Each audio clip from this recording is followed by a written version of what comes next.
The co-founder of a very influential magazine on Capitol Hill wants to ignore the Tara Reade allegations into Joe Biden so that he can have a coronation of the former vice president. Now, this is Martin Tulchin, who is a veteran journalist who worked for the New York Times before departing to help found The Hill and Politico. He is rejecting calls for an investigation into Tara Reade's sexual assault allegation against the presumptive nominee and former Vice President Biden. In a letter to the New York Times, which was written in response to an editorial board article titled "Investigate Tara Reade's Allegations," which had become quite serious, Tulchin wrote this: "I totally disagree with this editorial." Now, of course, he's right to air his opinion, to disagree with the article, but the justifications that he uses are suspect. For one, he says this: I don't want an investigation. I want a coronation of Joe Biden. Would he make a great president? Unlikely. Would he make a good president? Good enough. Would he make a better president than the current occupant? Absolutely. He continues by saying, I don't want justice, whatever that may be. I want to win. The removal of Donald Trump from office. And Mr. Biden is our best chance. He concludes the op-ed by saying, suppose an investigation reveals damaging information concerning his relationship with Tara Reade or something else. Mr. Biden loses his nomination to Senator Bernie Sanders or someone else with a minimal chance of defeating Mr. Trump. Should we risk the possibility? Notice how he says Bernie Sanders.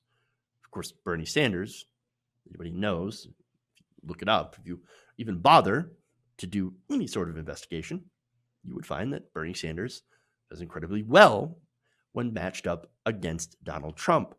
Does incredibly well with independents, Democrats, and yes, even some Trump-supporting Republicans have signaled their intent, if Bernie Sanders were to be the nominee, to vote for him.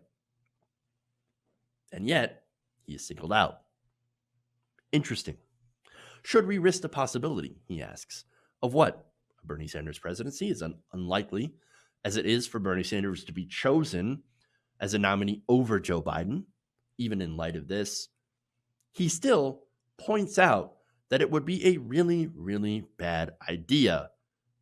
Well, that's likely because Mr. Tulchin is a member of the establishment. The establishment wants Bernie under no circumstances. Now, Mr. Tulchin, his thoughts, unfortunately, echo many in the mainstream Democratic establishment. Their disdain of progressives like Bernie Sanders is plain, considering how Politico and other mainstream outlets have treated Bernie Sanders during this entire primary process. But it's not about Bernie Sanders. No.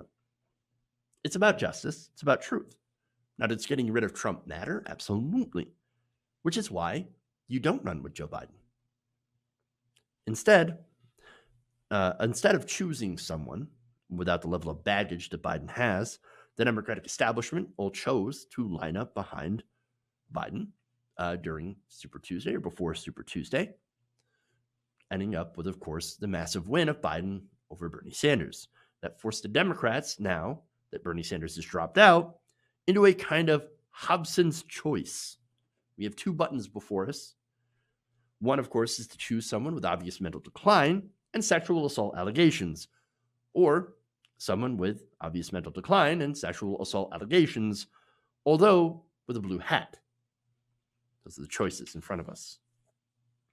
Obviously, in policy, there are some significant differences between Joe Biden and Donald Trump. The biggest difference, of course, seems to be based on civility. Joe Biden is nicer, kinder, when he's not, of course, yelling at construction workers and telling activists to vote for someone else. But at least he's never bragged about grabbing women by the genitalia. He's only been accused of doing it. I believe Tara Reade's allegations are credible, and they are worthy of an investigation. Just as I believe the allegations against Donald Trump. It's funny to see the Democrats that are not interested in the investigation claims about Donald Trump or calling for a public investigation of Trump. Whatever happened to believe women? If we're forced into a numbers game, it's no doubt that Donald Trump would end up being the loser based on the sheer number of credible allegations against him and Trump's reported behavior. But when you rode Joe Biden against that, well, the moral high ground is, of course, lost, unless it's actually addressed in a way that would vindicate the vice president. Fortunately, we don't know if anything in Biden's records vindicates the president or confirms the account of Tara Reade when she says that she had went to superiors, went to people to complain about Joe Biden's assault, alleged assault. So the fear, I think, from Mr. Tolchin and many in the center left is that these allegations are real based on the history and patterns of invading the personal spaces of women in public places, and of course that they will lose on any sort of moral high ground.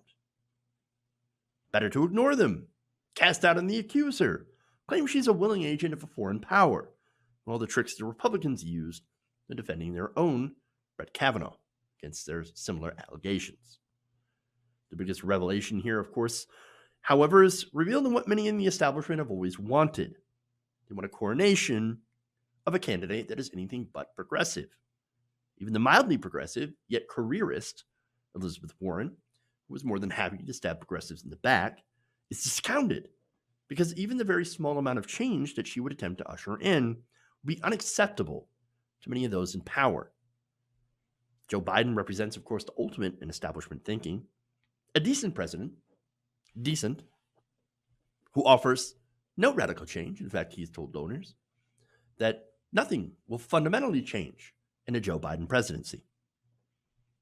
The only thing in their mind that derails this coronation, unfortunately, is that damn woman who's just daring to ask for a little bit of justice. Hey guys, hopefully you enjoyed that free video. Now I'm going to have to ask you a favor. Between the demonetization and the YouTube algorithm messing around with view counts, etc., we're having a hard time adjusting to the new YouTube reality, which is where you guys come in. See, we have a Patreon, patreon.com/TYTNation, set up to help us rely on you guys, the viewers, instead of big corporate ads. Look, you know the show. You know I'm not in favor of big corporations anyway.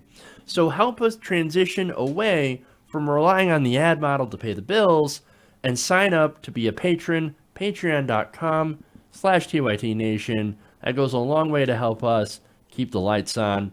And you guys will know that you're supporting independent progressive media.